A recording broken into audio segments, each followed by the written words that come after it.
সর্বোচ্চ স্থান করেন। সম্মানিত উপস্থিতি, বাংলাদেশ বর্তমানে একটি ক্রান্তিকালীন সময় অতিবাহিত করছে। বাংলাদেশের রাজনীতিতে ১/১১ আভাস আমরা লক্ষ্য করছি। বাংলাদেশের জনগণ যে আকাঙ্ক্ষার ভিত্তিতে ২৪-এর অভ্যুত্থানে শরীক হয়েছিলেন, সে আকাঙ্ক্ষাগুলো অপূর্ণ রয়ে যাবার নানা ধরনের সম্ভাবনার জায়গা তৈরি হয়েছে। বাংলাদেশে গণতন্ত্রের প্রতি উত্তরণের জন্য এই জনপদের মানুষের যে লড়াই করেছেন, সে লড়াইকে সম্মান জানিয়ে ডক্টর মোহাম্মদ ইউনূসের নেতৃত্বে যে অন্তর্বর্তীকালীন সরকার গঠিত হয়েছে, সেই সরকারের উপরে বাংলাদেশের মানুষের যে আকাঙ্ক্ষা রয়েছে, সংস্কার, বিচার, শান্তিপূর্ণভাবে ক্ষমতা হস্তান্তরের জন্য নির্বাচন আয়োজন, জুলাই ঘোষণাপত্র এবং জুলাই সনদ প্রণয়ন সহ প্রত্যেকটা বিষয়ে ধোঁয়াশার জায়গা তৈরি হয়েছে। দেশে যে ক্রান্তিকালীন পরিস্থিতি চলছে, এই বিষয়ে অন্তর্বর্তীকালীন সরকারের করণীয়, রাজনৈতিক দলগুলোর করণীয় এবং জনগণের পদক্ষেপ নিয়ে জাতীয় নাগরিক পার্টি এনসিপি আজকে এক জরুরি সংবাদ সম্মেলনের আয়োজন করেছে। এই সংবাদ সম্মেলনে এ পর্যায়ে আপনাদের সামনে বক্তব্য উপস্থাপন করবেন জাতীয় নাগরিক পার্টি এনসিপির সম্মানিত আহ্বায়ক জনাব নাহিদ ইসলাম। জনাব নাহিদ ইসলামকে তার বক্তব্য উপস্থাপন করার জন্য আহ্বান করছি।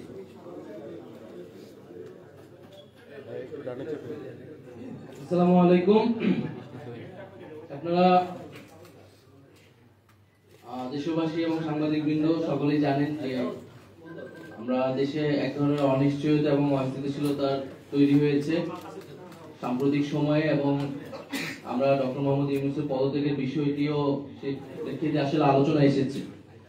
সে বিষয়ে আমরা আমাদের বিভিন্ন জায়গায় আমাদের বক্তব্য আমরা দিয়েছি। আজকে আনুষ্ঠানিকভাবে আমরা সেই বক্তব্য প্রদানের জন্যই এবং এই বর্তমান পরিস্থিতিতে করণীয় ঠিক করার জন্যই এই সংবাদ সম্মেলন। আমরা যেটা আমাদের সদস্য সচিব বললেন যে একটা গণঅভ্যুত্থানের প্রেক্ষিতে ডক্টর মোহাম্মদ ইউনূস উনি আসলে সরকারের দায়িত্ব নিয়েছিলেন, এবং এই অন্তর্বর্তী সরকার কাছ থেকে আমাদের প্রত্যাশা আছে যে গণঅভ্যুত্থানের আকাঙ্ক্ষা, যেটা বিচার এবং সংস্কার এবং পরবর্তীতে মানুষের ভোটাধিকার নিশ্চিতের জন্য শান্তিপূর্ণ ক্ষমতা হস্তান্তর অর্থাৎ নির্বাচনের দিকে বাংলাদেশ যাবে। এই অন্তর্বর্তী সরকার আসলে কি শুধুই নির্বাচনকালীন সরকার, নাকি গণঅভ্যুত্থানের আকাঙ্ক্ষা বাস্তবায়নের সরকার? এইটা একটা মৌলিক বিষয়। আমরা মনে করি যে এই অন্তর্বর্তী সরকার একটা গণঅভ্যুত্থানের প্রেক্ষিতে তৈরি হয়েছে, এবং ফলে তার গণঅভ্যুত্থানের যে আকাঙ্ক্ষা, সেই আকাঙ্ক্ষা বাস্তবায়নের একটা দায়বদ্ধতা রয়েছে। শুধু নির্বাচনের আয়োজন নয়, বরং জুলাই গণহত্যা সহ বিগত আমলের অপরাধ সমূহ এবং তার বিচার এবং রাষ্ট্রের মৌলিক সংস্কার মধ্য দিয়েই সরকারকে নির্বাচনের দিকে আসলে যেতে হবে। তাই আমাদের প্রত্যাশা বা আমাদের আহ্বান থাকবে যে ডক্টর মোহাম্মদ ইউনূস তিনি দায়িত্বে থেকেই রাজনৈতিকভাবে সকল পক্ষের সাথে আলোচনা করে একটা সমাধানের দিকে যাবেন। আমরা মনে করি যে জুলাই ঘোষণাপত্রের যেই নির্ধারিত সময় দেওয়া হয়েছিল, সময় কিন্তু আগাচ্ছে, ফলে নির্ধারিত সময়ের মধ্যেই জুলাই ঘোষণাপত্র প্রদানের ব্যবস্থা করা উচিত, এবং বিচার, সংস্কার এবং নির্বাচন এই তিনটিরই রোডম্যাপ একসাথে প্রকাশ করা উচিত। তাহলে জনমনে এবং সকল রাজনৈতিক দলগুলোর মধ্যে এক ধরনের স্বস্তি তৈরি হবে, আস্থার জায়গা তৈরি হবে। ফলে আমাদের অন্তর্বর্তী সরকারের প্রতি আহ্বান, জুলাই ঘোষণাপত্র এবং বিচার, সংস্কার এবং নির্বাচনের রোডম্যাপ একত্রে ঘোষণা করা, এবং সব পক্ষের সাথে আলোচনা করে একটা সুষ্ঠু সমাধানের দিকে যাওয়া। পাশাপাশি রাজনৈতিক দলগুলো এবং আমাদের জনগণের প্রত্যেকেরই আসলে দায়িত্বশীল আচরণ করতে হবে। বাংলাদেশের বর্তমান পরিস্থিতি, জাতীয় নিরাপত্তা এবং ভবিষ্যৎ গণতান্ত্রিক বাংলাদেশের কথা ভেবে সকলেই সেই দায়িত্বশীল আচরণ করব আমরা, এবং একটা আলাপ আলোচনার মধ্যে দিয়ে সমাধানের দিকে যাব, সেটা আমাদের প্রত্যাশা। দ্বিতীয় আরেকটি বিষয় হচ্ছে, সেনাবাহিনীর পক্ষ থেকে 626 জনের একটা তালিকা, যেটা আমরা দীর্ঘদিন ধরে শুনে আসছিলাম, সেই তালিকা প্রকাশ করা হয়েছে। এই তালিকাটা যদি আরো আগে প্রকাশ করা হতো, এটা তো আসলে 8ই আগস্ট বা আগস্ট মাসেরই ঘটনা, তাহলে আসলে জনমনে কিন্তু কোনো ধরনের সন্দেহ এবং শঙ্কা তৈরি হতো না, এবং এক প্রতিষ্ঠানের বিরুদ্ধে কেউ কথা বলার সুযোগ পেত না। তো সেনাবাহিনী আমাদের দেশের সার্বভৌমত্বের প্রতীক। আমরা চাই যে এবং সেনাবাহিনী এই গণ অভ্যুত্থান এবং পরবর্তী সময়ে যে ভূমিকা পালন করতেছে সেটা অবশ্যই গুরুত্বপূর্ণ, কিন্তু একই সাথে আমাদের রাজনৈতিক ইতিহাসে আমরা বিভিন্ন সময় দেখেছি সেনাবাহিনীর সাথে রাজনীতির একটা সম্পর্ক কখনো কখনো তৈরি হয়। আমরা 1/11 এর ঘটনা জানি। এই সকল ঘটনা কিন্তু আমাদের গণতন্ত্রের জন্য, আমাদের রাষ্ট্রের জন্য এবং আমাদের সেনাবাহিনী প্রতিষ্ঠান হিসেবে তার জন্য কিন্তু কখনোই ভালো ফলাফল নিয়ে আসেনি। ফলে সেই বিষয়টা যাতে আমরা সকলেই বিবেচনা করি, যার যেটা কাজ, যার যেটা দায়িত্ব, সেটাই যাতে সে পালন করে। আমরা বিগত আমলে রাষ্ট্রের বিভিন্ন প্রতিষ্ঠানের বিরুদ্ধে বিভিন্ন প্রতিষ্ঠানকে দলীয়করণ করা হয়েছে। আমলাতন্ত্র, পুলিশ, সেনাবাহিনী এবং নানা ধরনের তাদেরকে দিয়ে মানবতা বিরোধী কাজের অভিযোগ তাদের বিরুদ্ধে রয়েছে। ফলে প্রত্যেকটা প্রতিষ্ঠানই এই সময়টা এসে একটা বিচারের মধ্য দিয়ে যারা অভিযুক্ত তাদেরকে শায়েস্তা করবে এবং প্রতিষ্ঠানগুলোকে রাষ্ট্রীয় জনগণের প্রতিষ্ঠান হিসেবে পুনঃপ্রতিষ্ঠা করবে, এটাই আমাদের প্রত্যাশা। গুমের অভিযোগ যাদের বিরুদ্ধে রয়েছে, যে সকল সেনা অফিসারের বিরুদ্ধে রয়েছে, তাদের মধ্যে অনেকেই গ্রেফতার হয়নি বা তাদের অবস্থা এখন কি সে বিষয়ে আমরা কিন্তু জানি না। ফলে এই সব বিষয়গুলো সুস্পষ্ট করলে সেনাবাহিনী প্রতিষ্ঠান হিসেবে আরো বেশি জনগণের আস্থার জায়গাটা পাবে এবং আমরা সেই আস্থার জায়গাটাকে সেনাবাহিনীকে দেখতে চাই। এছাড়া যেই আওয়ামী আমলে নির্বাচনগুলো আদালতে গিয়ে এক ধরনের বৈধতা নেওয়ার চেষ্টা করা হচ্ছে, নির্বাচনগুলোকে বৈধতা দেওয়ার চেষ্টা করা হচ্ছে। আমরা মনে করি যে এটা একটা বিশৃঙ্খলা তৈরি করবে।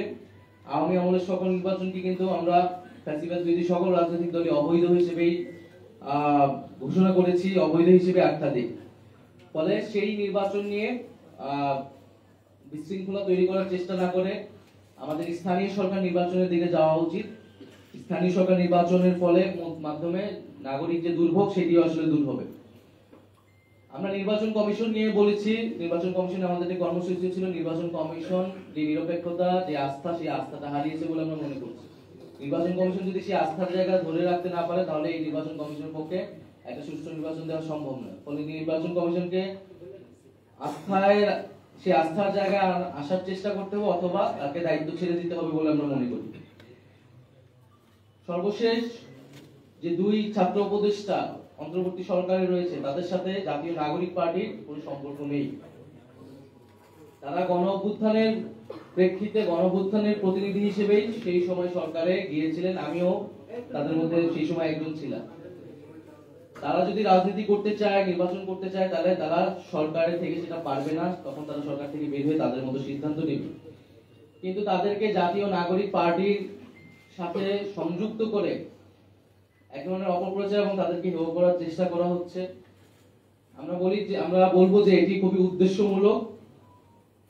গণঅভ্যুত্থানের প্রতিনিধি আকারে তারা গিয়েছে। আমাদের শহীদ পরিবার এবং আহতদের পুনর্বাসন, বিচার, সংস্কার, এই গণঅভ্যুত্থানের আকাঙ্ক্ষাগুলো তদারকি করার জন্যই তারা গিয়েছিল।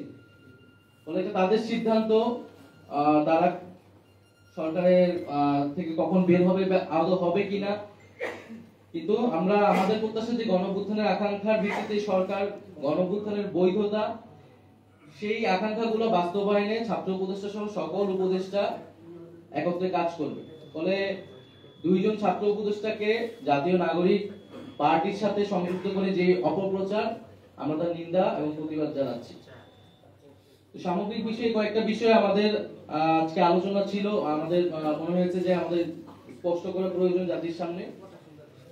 আপনাদের যদি প্রশ্ন উত্তর থাকে, আমরা সেই প্রশ্নের প্রেক্ষিতে বাকি আলোচনা করব।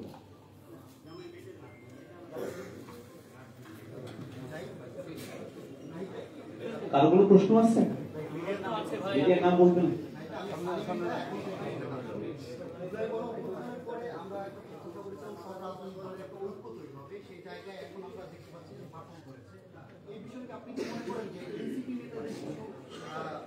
মন্তব্য বা তাদের ফেসবুক স্ট্যাটাস বা ট্যাগিং পলিটিক্স এটা কারণ হতে পারে কি আপনার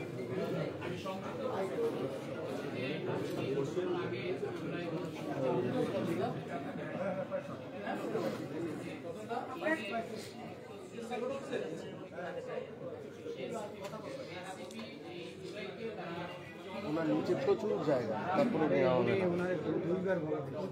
ভাইয়া আপনার এখানে প্রচুর জায়গা আছে নিচে, একটু নামান, একটু হেল্প করেন।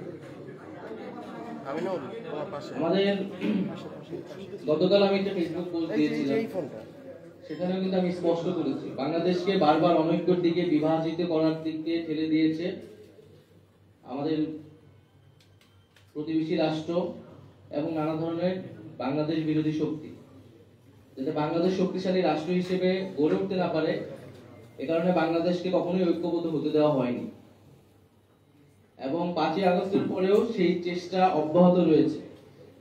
আমরা দেখছি যে ভারতীয় মিডিয়ায় নানা ধরনের প্রচারণা চলছে, বাংলাদেশকে নিয়ে নানা ধরনের সেখানে অপপ্রচার চলছে।